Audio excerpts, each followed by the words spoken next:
नमस्कार दोस्तों, आज के सेशन में हम लोग पढ़ेंगे परिकेंद्र की कुछ बचे हुए प्रॉपर्टीज हैं, उसको देखते हैं। अच्छा दोस्तों, यदि आपको मेरा वीडियो पसंद आ रहा हो तो उसको लाइक, सब्सक्राइब और शेयर करिए और ज़्यादा से ज़्यादा इसको पढ़िए, ठीक है। और अपने जो दोस्त टीजीटी पीजीटी की तैयारी करते हैं उनको इस चैनल के बारे में बताइए। और इस चैनल में आप पूरी सिलेबस आपको कंप्लीट कराई जाएगी बहुत कम ही टाइम में, और हर टॉपिक को अच्छे से बताने का प्रयास किया जा रहा है। आप इसको समझें। यदि कोई परेशानी हो या कोई समस्या हो तो इसको कमेंट में लिख करके अपने कन्फ्यूजन को दूर करिए। आते हैं अब, यदि त्रिभुज की भुजाएं ए बी सी तथा क्षेत्रफल को इस तरह से इंडिकेट किया गया हो तो जो परिकेंद्र होता है तीनों भुजाओं का गुणनफल बटे त्रिभुज के क्षेत्रफल के बराबर होता है, ठीक है। और इसको यदि हमें प्रूफ करना हो, मान लीजिए एक त्रिभुज है ए बी सी, प्रूफ कर देते हैं इसको। ए बी सी ये लंबार्धक होता है, ये लंबार्धक है, लंब है। अब देखिए, हम इसको स्मॉल ए साइड ले लेते हैं क्योंकि इस कोण ए के सामने की भुजा ए लेंगे और कोण बी के सामने की भुजा बी लेंगे और कोण सी के सामने की भुजा सी होगी, ठीक है। अब क्या करते हैं, इस त्रिभुज में आप लीजिए तो देख रहे हैं ये आधार है, ये लंब है, इसको एच मान लेते हैं, ठीक है। अब इस त्रिभुज को लेकर के सॉल्व करते हैं तो साइन बी इक्वल टू क्या हो जाएगा, साइन बी इक्वल टू हो जाएगा एच अपॉन सी, ठीक है। अब त्रिभुज का क्षेत्रफल इक्वल टू होता है 1/2 आधार, तो आधार आ जाएगा BC जो A के बराबर है, गुणे ऊंचाई h हो जाएगा।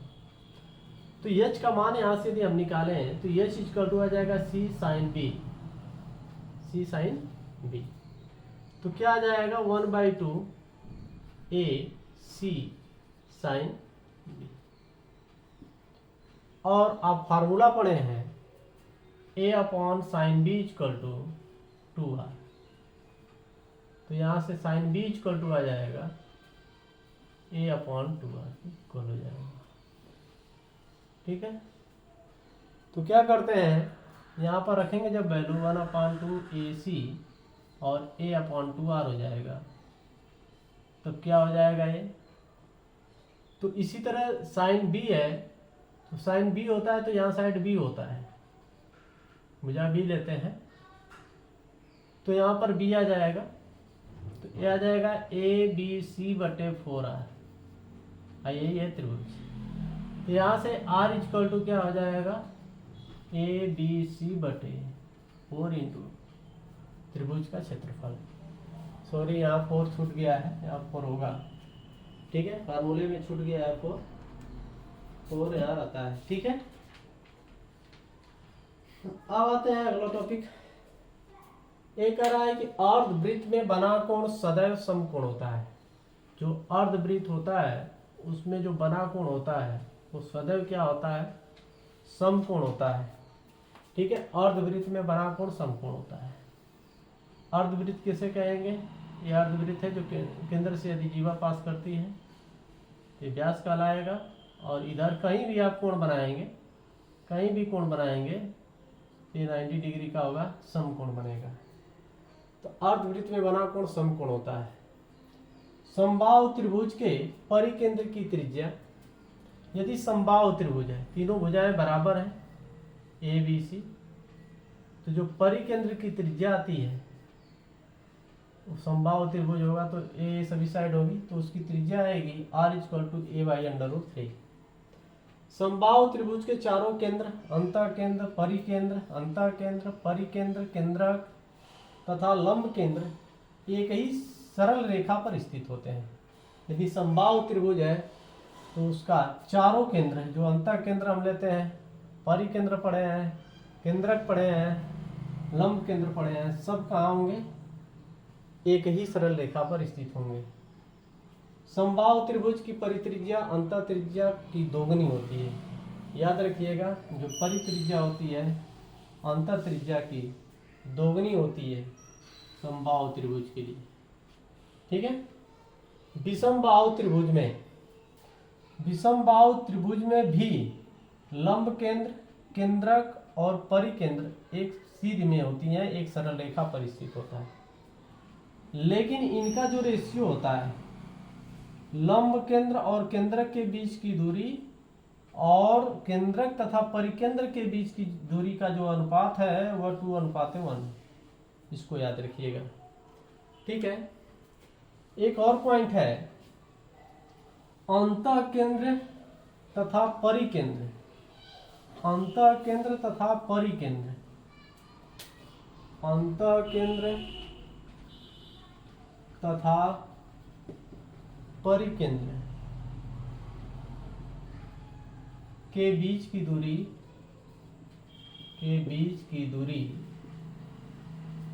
बराबर होती है करणी में r² - 2r।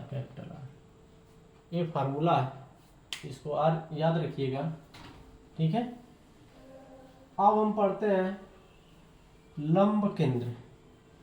लंब केंद्र किसे कहेंगे उसके बारे में जानते हैं। लंब केंद्र, लंब केंद्र जिसको इंग्लिश में कहा जाता है ortho centre. Ortho centre, ortho centre, लंब केंद्र। त्रिभुज के शीर्षों से सम्मुख भुजा पर खींचा गया लंब, सम्मुख भुजा पर खींचा गया लंब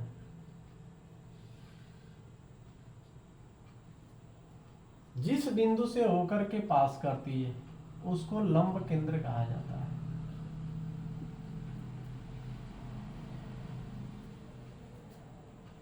त्रिभुज के शीर्षों से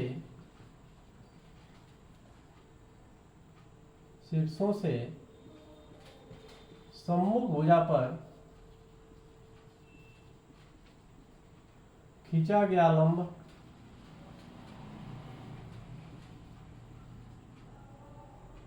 जिस बिंदु से पास होती है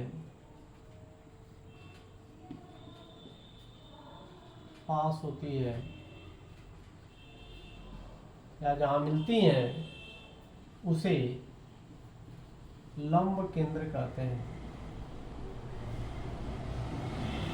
उसे लंब केंद्र कहते हैं। ठीक है।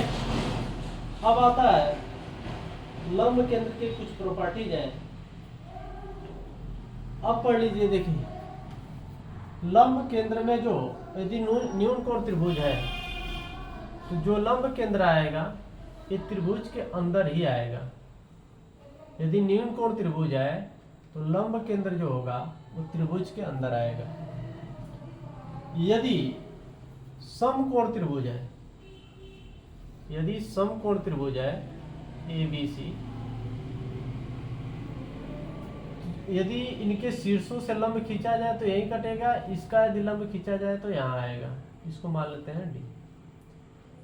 तो जो लंब केंद्र होते हैं वो त्रिभुज के समकोण वाले शीर्ष पर होते हैं। यहाँ पर इसका आएगा लंब केंद्र। ठीक है। समकोण त्रिभुज में जिस बिंदु पर समकोण बनता है उसी शीर्ष पर इसका लंब केंद्र होता है। ठीक है। यदि यही जो है अधिक कोण त्रिभुज हो, इसका लंब केंद्र यदि हम खींचेंगे तो यहां से ऐसे आएगा ABC यदि मान लेते हैं, और यहां से यदि लंब खींचेंगे इस पर तो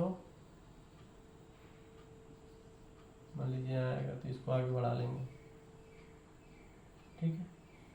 और इस पर लंब खींचेंगे तो इसको आगे बढ़ाएंगे, इसको आगे बढ़ा करके इसको आगे बढ़ाइए और यहाँ से लंब लाएंगे इस पे, ये 90 डिग्री बनेगा। तो इसको आगे बढ़ाएंगे, जिस बिंदु पर काटेगा वहां पर क्या बनेगा, लंब केंद्र।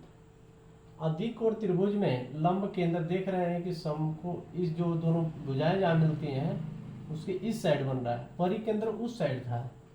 ठीक है ना, ये ध्यान रखिएगा, ये लंब केंद्र है। अब इसमें कुछ कंडीशंस हैं। जो लंब केंद्र का एक कोण होता है, जैसे कोण BOC जो होगा वह 180 माइनस कोण A के बराबर होगा। ये जो कोण होगा लंब केंद्र का, जो यह कोण होगा वह 180 अंश माइनस कोण A के बराबर होगा। इसी तरह कोण AOC जो होगा वह 180 माइनस कोण B के बराबर होगा।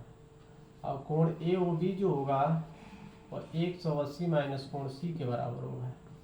इसको याद रखिएगा, सवाल आते हैं इसमें, ठीक है, इस पे क्वेश्चन पूछे जाते हैं, इसको ध्यान दीजिएगा। अब आते हैं आगे। जो समकोण त्रिभुज होता है, जो BD की लंबाई होती है, BD बराबर होता है AB गुणे BC, मतलब आधार गुणे लंब बटे कर्ण। ये याद रखिएगा, फार्मूला है, ये निकालने का वैल्यू है। यदि BD है, समकोण त्रिभुज है, ठीक है, तो जो BD का लेंथ निकलता है आधार और लंब का मल्टीप्लाई करके यदि कर्ण से भाग दे देंगे तो ये आपका आ जाएगा, ठीक है। समकोण त्रिभुज में ये कंडीशन है। अब अगला आता है कि त्रिभुज के तीनों शीर्ष, यदि हम क्या करें, जैसे इसको मान लीजिए D, इसको E और इसको F, तो जो शीर्ष लंब है त्रिभुज का, जो शीर्ष लंब है AD, BE और CF, इन तीनों का जो योग होगा त्रिभुज के परिमाप से छोटा होगा। त्रिभुज के परिमाप से क्या होगा, छोटा होगा। AB plus BC plus CA से लेस होता है। याद रखिएगा कि जब लंब केंद्र होता है, यदि लंब खींचा जाता है तो जो ये लंब की जो भुजा है इसकी जो योग होगा तीनों का वह छोटा होगा त्रिभुज के परिमाप से, ठीक है। शीर्ष लंब जितने हैं ये शीर्ष लंब कहलाएंगे। शीर्ष लंब जो है, लंबों का जो योग होगा वह कम होगा त्रिभुज के परिमाप से, ठीक है।